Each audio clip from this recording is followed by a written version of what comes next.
Cahaya terus pagi melanda, merah merona memenuhi terang. Sesungguhnya kamu mencari Kristus bukan karena tanda-tanda, melainkan karena kamu telah kenyang.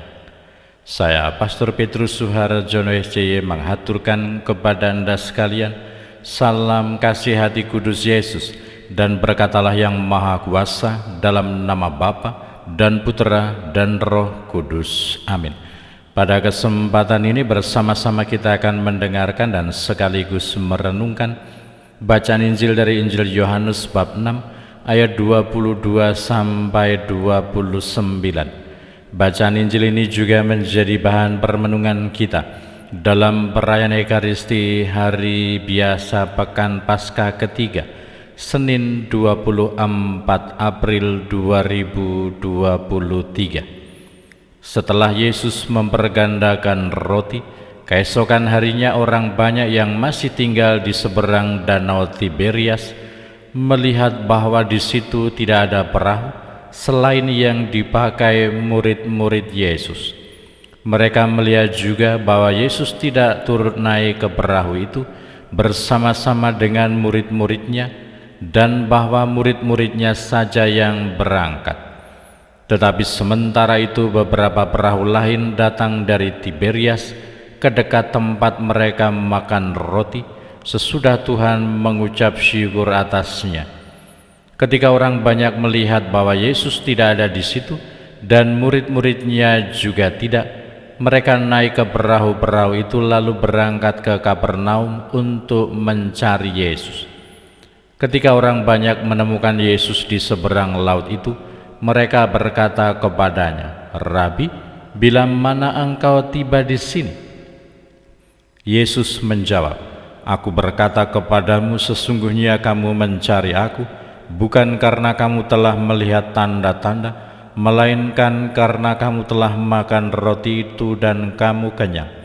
Bekerjalah bukan untuk makanan yang akan dapat binasa, melainkan untuk makanan yang bertahan sampai kepada hidup yang kekal, yang akan diberikan Anak Manusia kepadamu, sebab dialah yang disahkan oleh Bapa Allah dengan meterainya."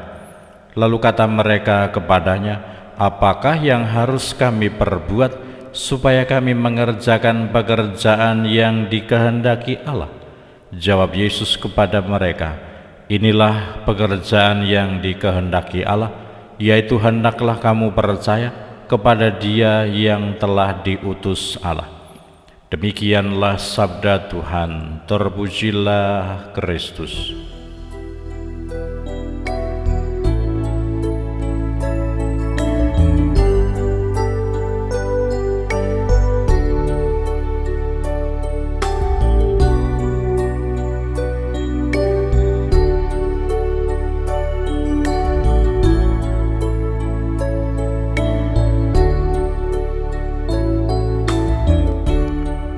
Saudara-saudari yang terkasih, selamat pagi. Bagaimana kabar Anda hari ini? Semoga selalu sehat, berbahagia, bergembira, bersukacita luar biasa, dan senantiasa merasakan kasih dan penyertaan Tuhan di hari yang baru ini. Semoga kita mulai berani menimba inspirasi dari Tuhan melalui sabdanya hari ini, bahwa kita perlu mengendalikan, mengarahkan pikiran, hati, dan juga paradigma hidup kita, sehingga motivasi yang ada di dalam diri kita untuk mencari Tuhan, untuk mencari Yesus, untuk berbuat yang benar, melakukan perbuatan-perbuatan cinta kasih, dilandasi dengan sebuah motivasi yang tepat, dilandasi dengan sebuah pemikiran yang benar, dan dilandasi dengan sebuah niat hati yang baik, sehingga itulah yang diharapkan, seperti itulah yang dikehendaki oleh Yesus, bahwa mereka mencari Yesus dengan suatu alasan yang lain, dan kemudian itu diluruskan, diarahkan oleh Yesus, supaya mereka mencari Dia, mencari Yesus, mencari Allah dengan sebuah paradigma, dengan sebuah pemikiran, dengan sebuah motivasi yang tepat. Dan kiranya setelah kita berjuang berusaha dengan motivasi dan juga pemikiran yang tepat untuk mencari Allah, kita senantiasa memiliki hati yang percaya kepada Dia yang telah diutus Allah. Kita diundang, kita dipanggil untuk senantiasa percaya kepada Allah, beriman kepada Allah, percaya kepada Yesus, beriman kepada Yesus, dan semoga kita mampu mengarahkan pikiran, hati, paradigma, dan keseluruhan hidup kita supaya sejalan, selaras dengan pemikiran kehendak Allah di dalam hidup kita. Berkatalah yang Maha Kuasa dalam nama Bapa dan Putera dan Roh Kudus. Amin.